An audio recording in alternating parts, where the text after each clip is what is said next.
Hello again, and welcome back to Illegally Cited. This is Jesse, and I am back for another bonus channel update video. Thought about doing this for a Wednesday video, seeing as how it is tomorrow.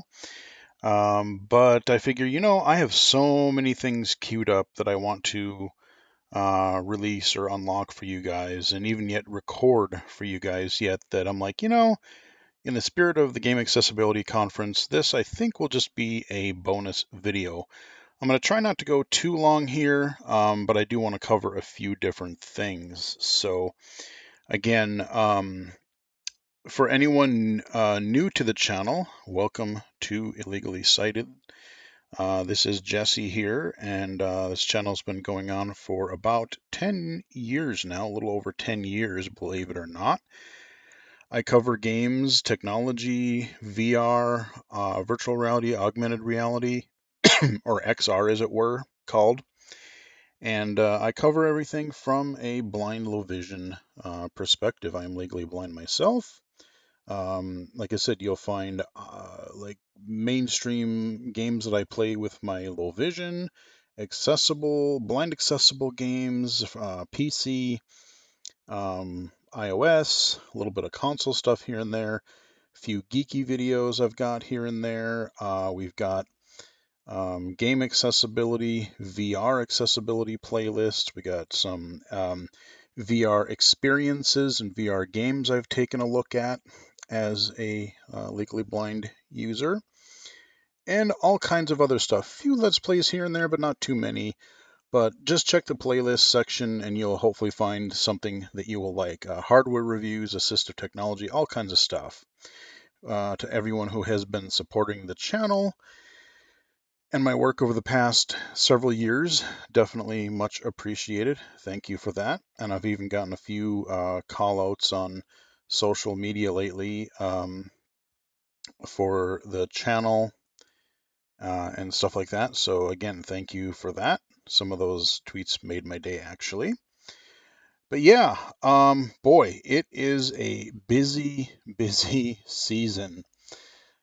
So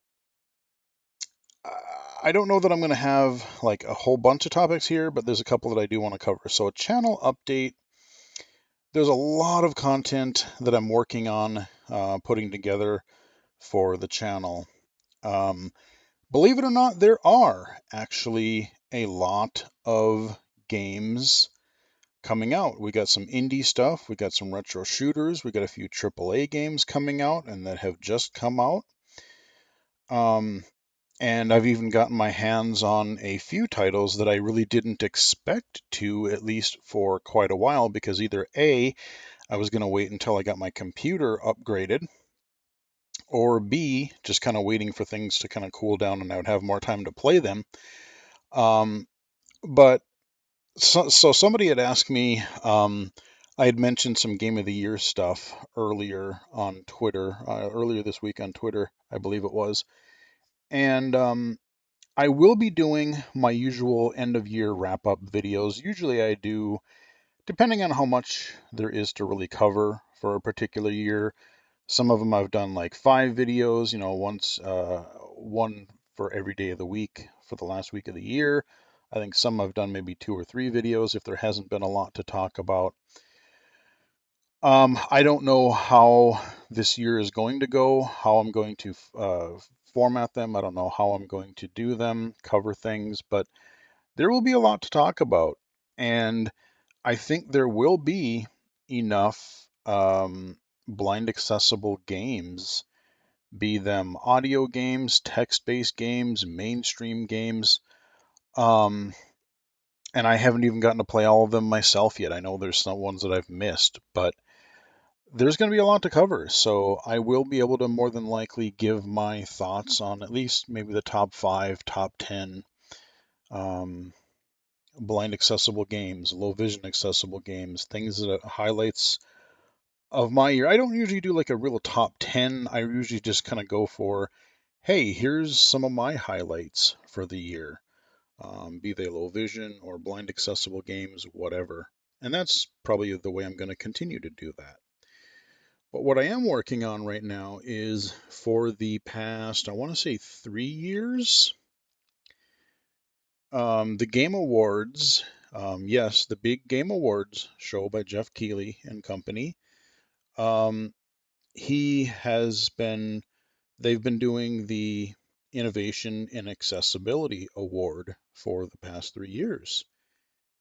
And one of the cool things is I was actually invited to be one of the panel members or one of the judges for the Innovation in Accessibility Award category.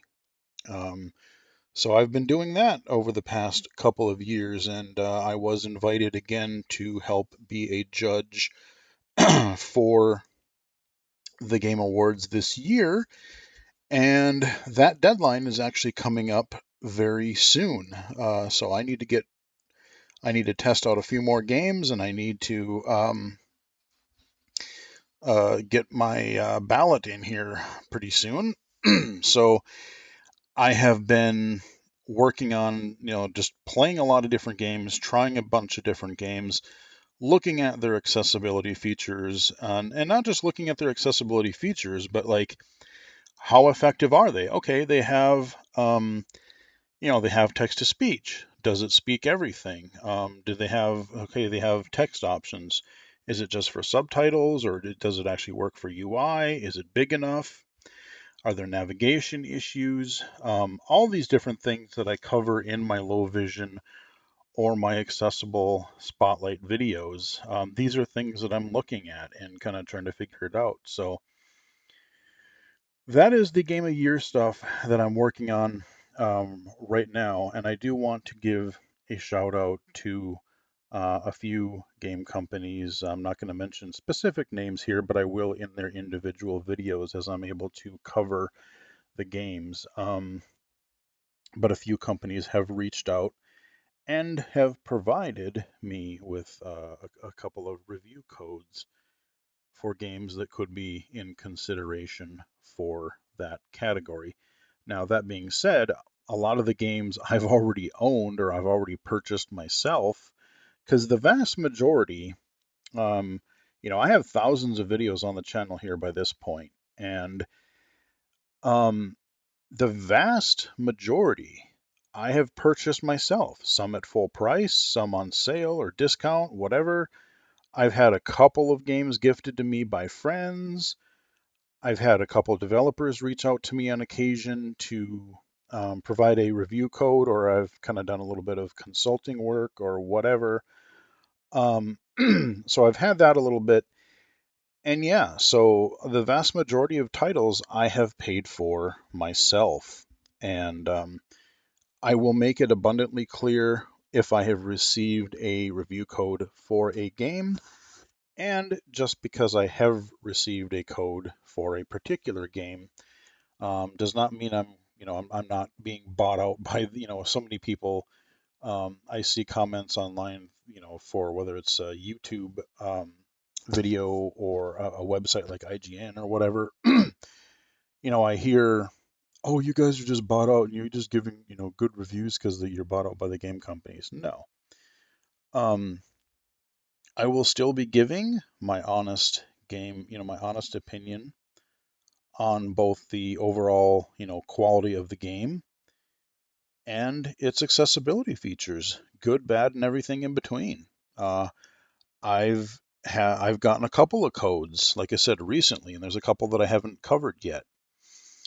And as I'm able to cover them, like I said, I will let you know that I have received a code, but I will give you my honest opinion for the game. I mean, one recent example that I literally just released yesterday was Gotham Knights.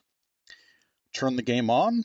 I was really kind of impressed at first because it started with some text to speech. I adjusted a few settings. There was some stuff in the beginning that spoke.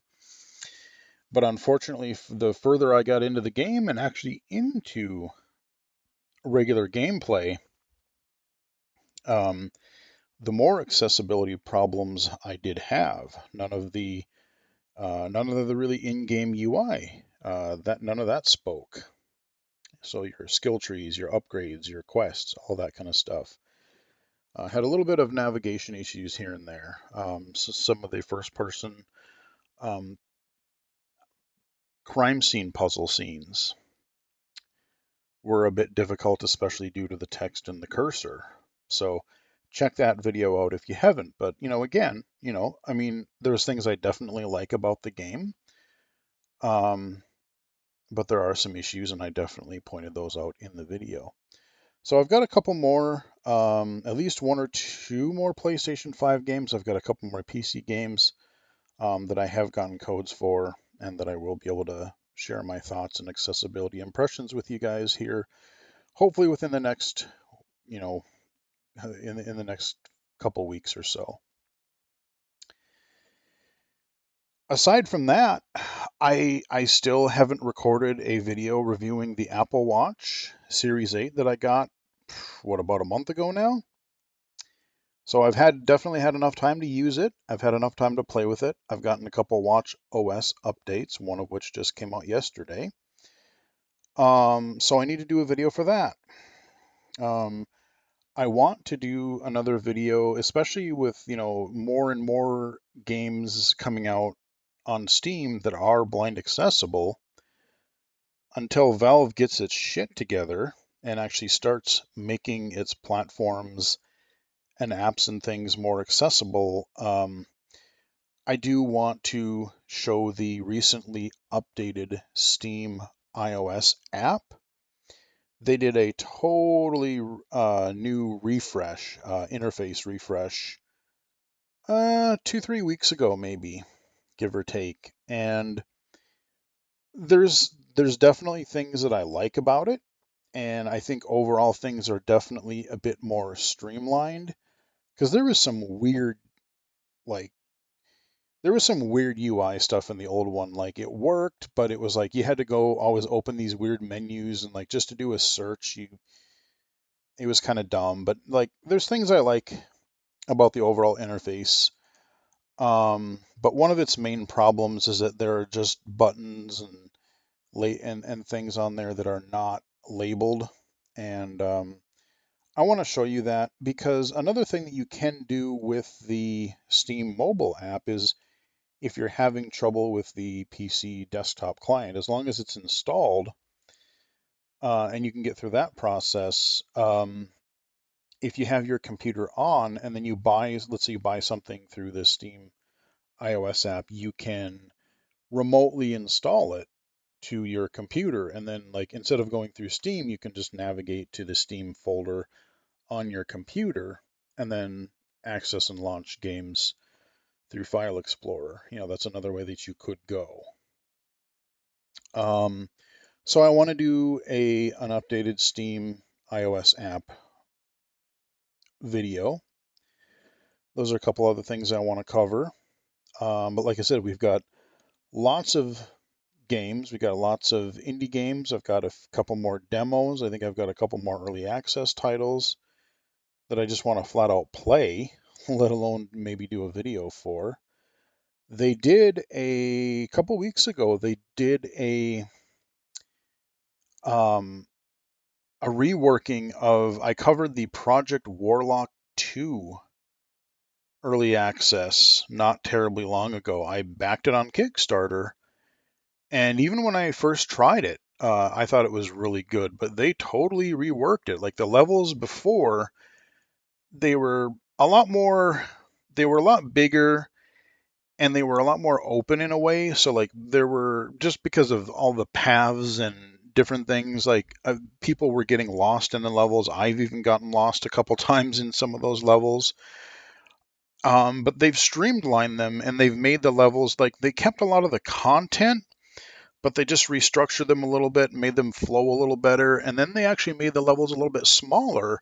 So what might have been one level, they maybe just chunked it into two different levels. And I'm a good way into the early access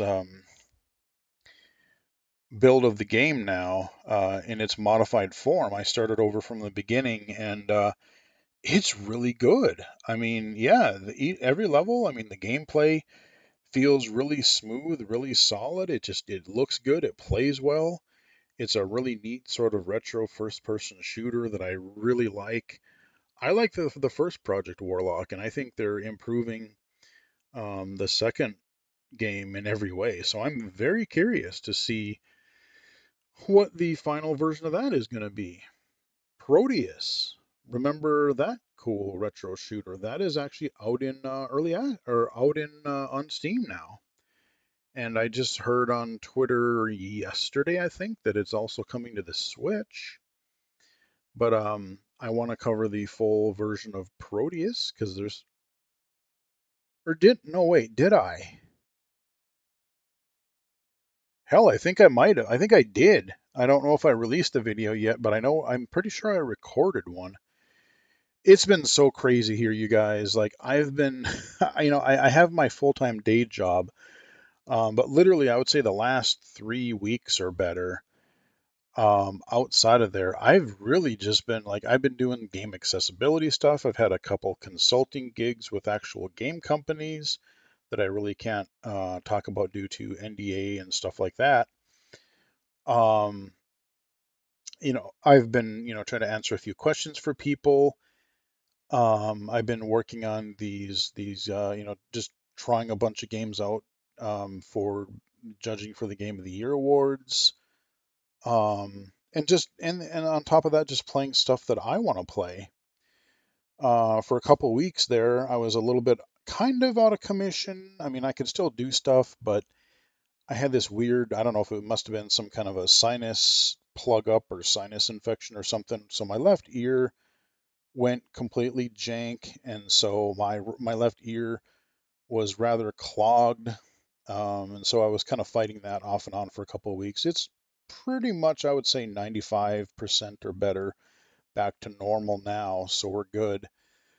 But that was really driving me nuts because it was really hard to play games, like especially if you wanted to hear things clearly. Um, and I wanted to play drums, I want to do stuff away from games as well. I want to diversify a little bit, enjoy some other stuff. It's Halloween. I really like watching some Halloween movies, some horror movies and series and stuff like that. Um, I love to read, so I want to read more. I want to, get up and, like I said, play drums and, exercise and move around a little bit more. So a lot of stuff going on. And I think after early-ish November, things might slow down just a little bit. Um, I do have one other cool speaking engagement. I'm not sure if I can really say anything more about it, but I have a cool thing going on in early November that I'm looking forward to. And when and if I'm able to chat about that, I will give an update on that. So I have one other big thing coming up.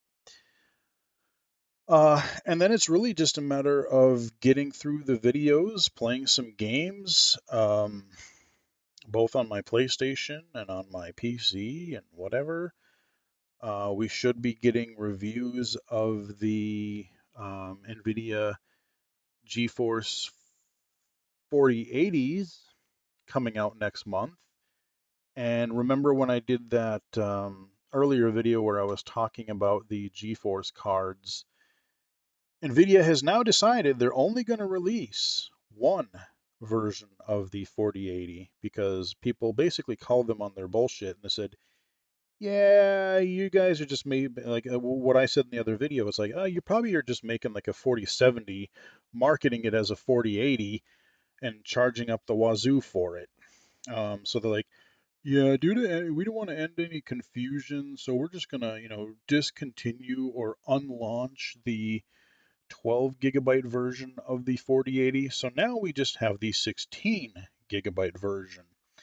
So we'll see what the reviews are like, and then I'm hopefully going to be able to make a decision and try to contact a place or two and see if I can't get me a real computer upgrade again, one that is not in a case that doesn't have any cooling or fans or whatever, like the one I had last year.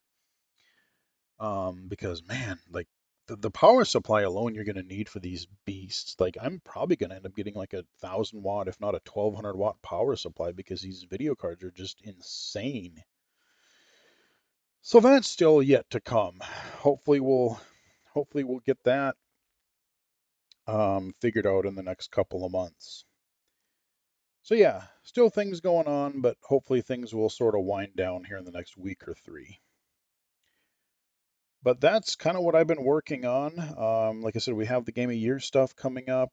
If you watch the Game Awards, you'll be able to see what people chose for that category. I'm kind of curious what's going to win this year. I have a sneaking suspicion I might know what'll win, but like I said, I have a huge hope for God of War as well. In the coverage that I did the other day, there's some great accessibility there, and if they can fix a few just key things for their launch day patch or their day one patch, whatever you want to call it, um, it's going to be real good.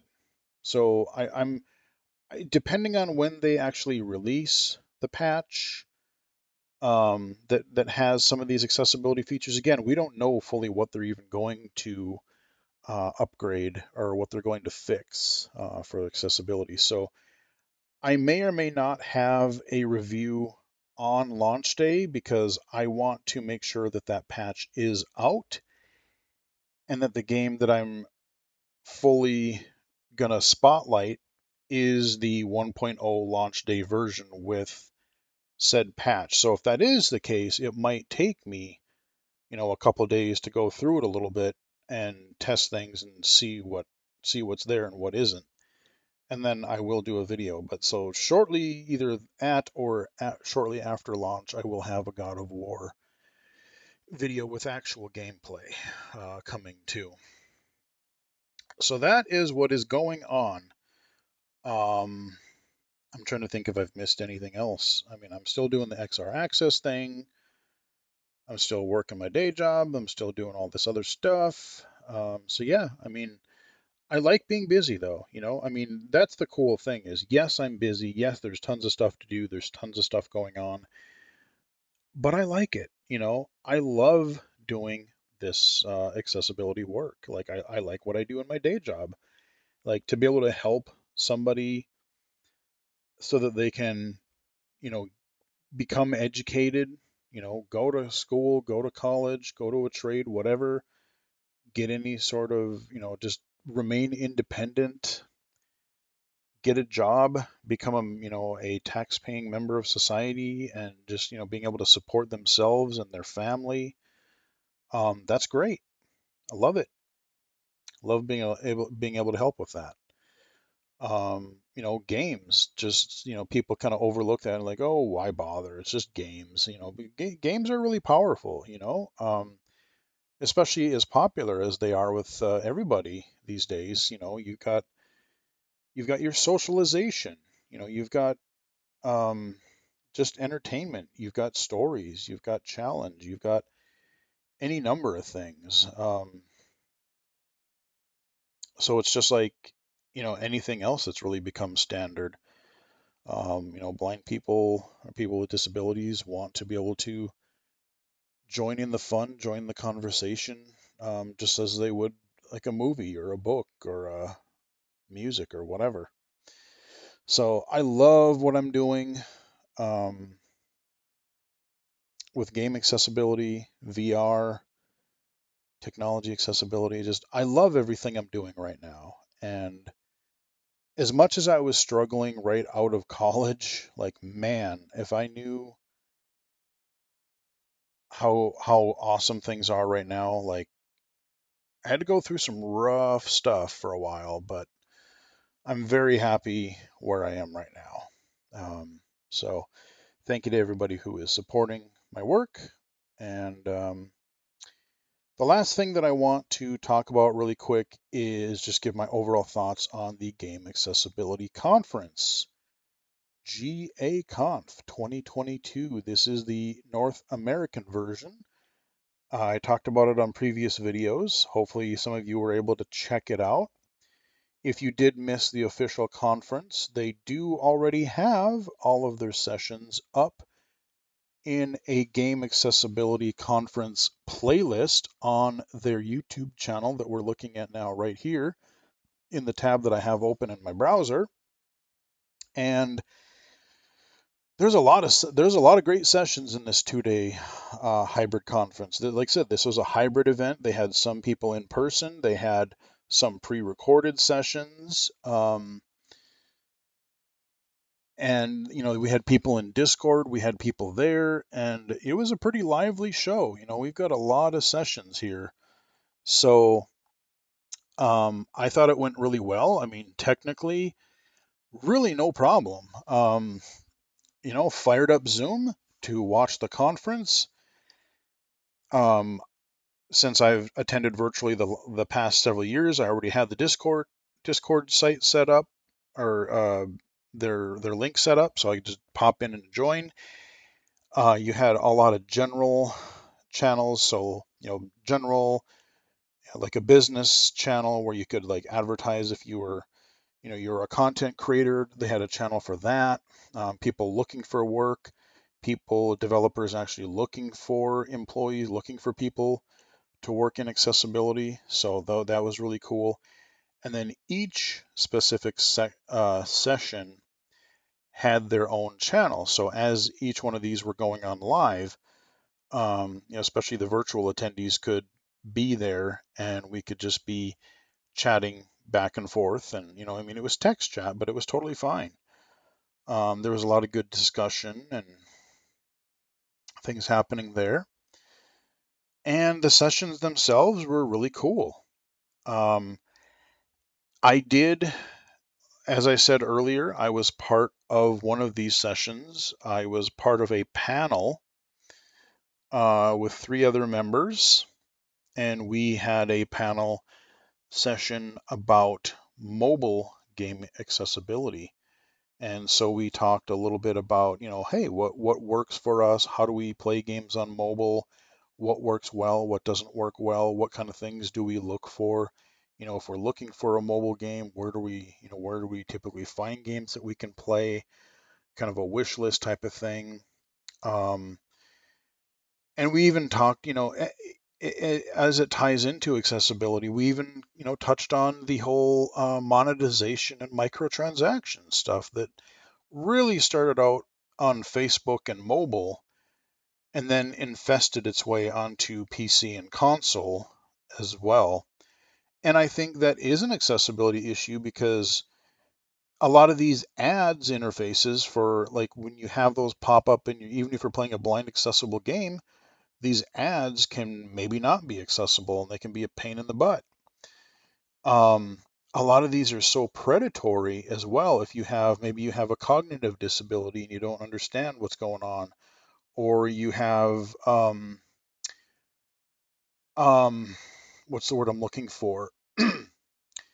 Like they prey on vulnerable people, like people who are susceptible to like gambling addiction or these loot boxes or gotcha mechanics.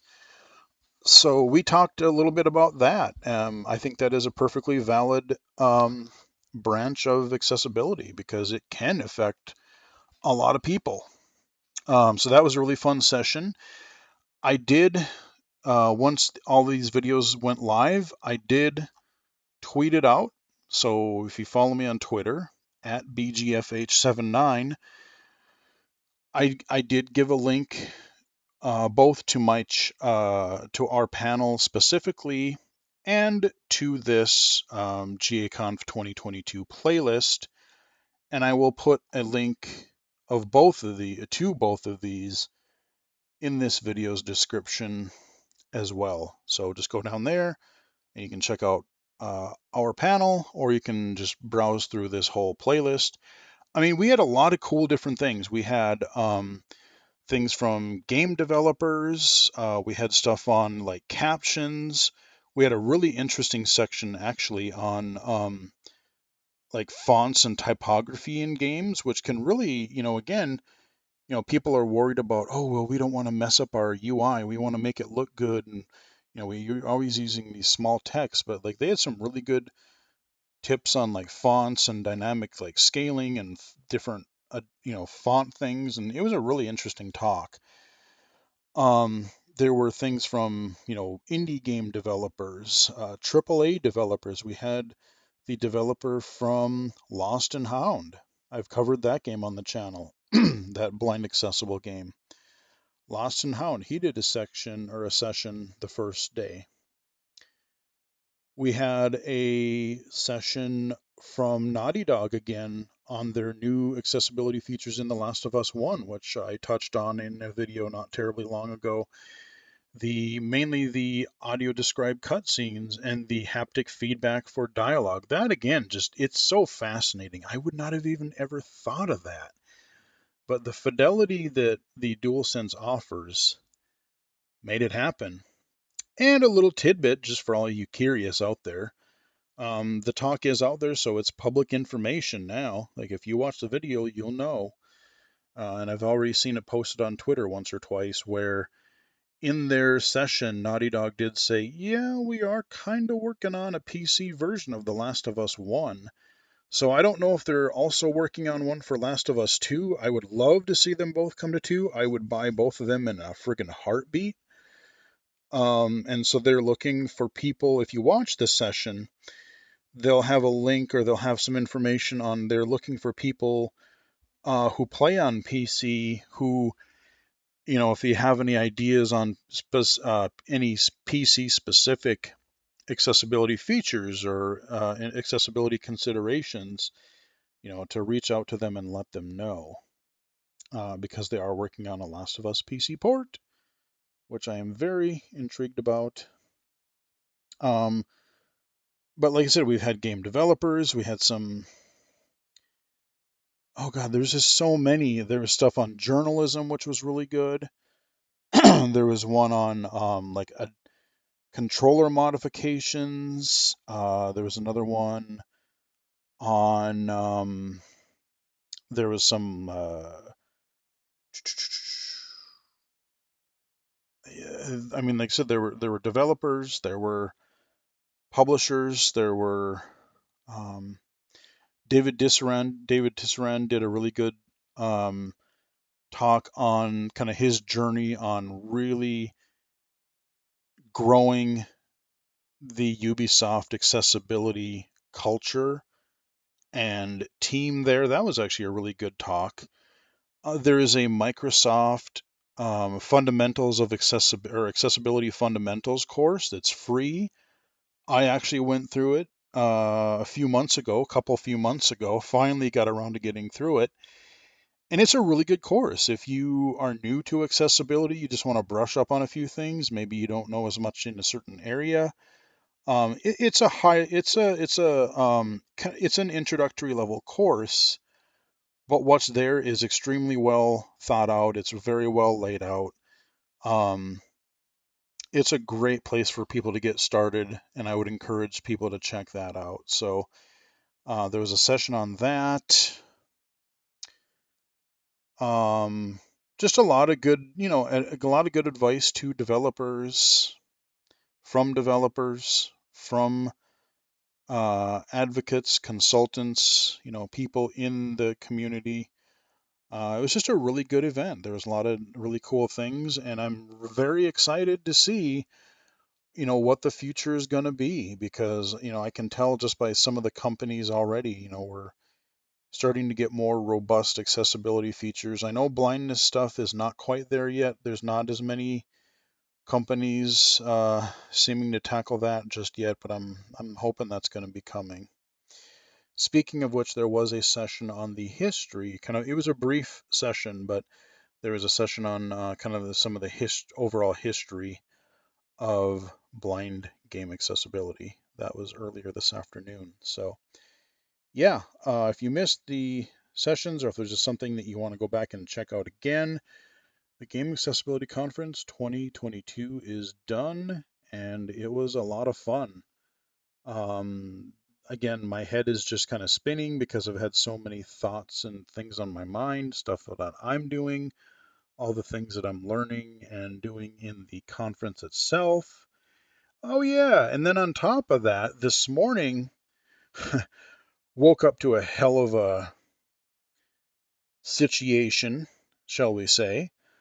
Everything is fine. But man, it was weird. So I couldn't sleep last night, and so like I just had so many things on my mind. Like I fell asleep, I slept great, and then I woke up for a few hours in the middle of the night.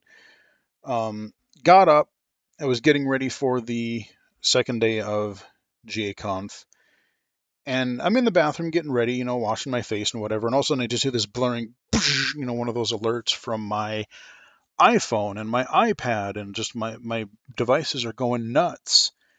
And so I look at it and going, oh, is there a severe weather thing or something I don't know about? No. It was an emergency alert, but apparently, they were saying, yeah, emergency alert. Stay. What would it say? Like stay indoors. Because there was a homicide suspect in the area. We got like three different messages about it. The first one was there was a homicide suspect in the area, and it was sort of vague, but it was like St. Paulish. And then it was more specific as like we got the second one, and it was like, oh, it was in this area of like St. Paul and like Roseville or whatever.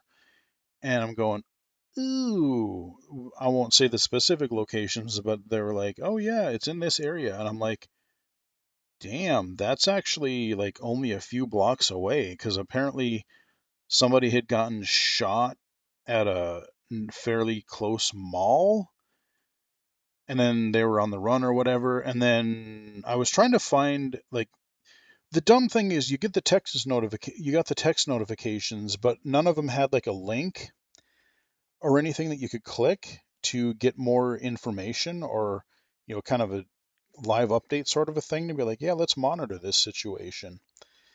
So I was trying to look on, like, our local newspaper sites and stuff like that. And I finally did a Google search that stumbled on somewhere that had a rough update. And then probably 10, 15 minutes later, we got our third notification saying that, oh, okay, we're all good. You don't have to hide indoors anymore because we caught the suspect. So, yeah, I haven't really checked the news since then to see what's been going on with it. But yeah, that was my wake up call this morning. This blaring, loud alarm that alerted me that a um, homicide suspect was in the area. Yeah, that's a great way to wake up on a morning. So, yeah, and that was happening right as the first session of GAConf started. So I was sort of in and out of that session because I was kind of really wanting to monitor what was going on with this other stuff. But thankfully, it seems like we're okay. Um, but yeah, that was a thing. So yeah, it's been an eventful few weeks, to say the least. So that about does it. I don't think there's anything else. Lots of videos coming up. Kind of winding down on my other projects, but for people that have been, people have been asking, oh, are you going to do this? Are you going to cover this game? Are you going to be doing Game of the Year stuff? What other projects are you working on? Hopefully this video will answer some of those questions for you. Remember, you can check out illegally-cited.com as well. It is a very, very basic, pretty ugly website, but it's basically just links to stuff that I've been working on, and I need to update it again now that I have the GAConf session and one or two other things I might put in there. But um, that has all my other stuff in there too. Um, there is a blog section on it, which I do update maybe once every few months. I'm really, really bad about updating it.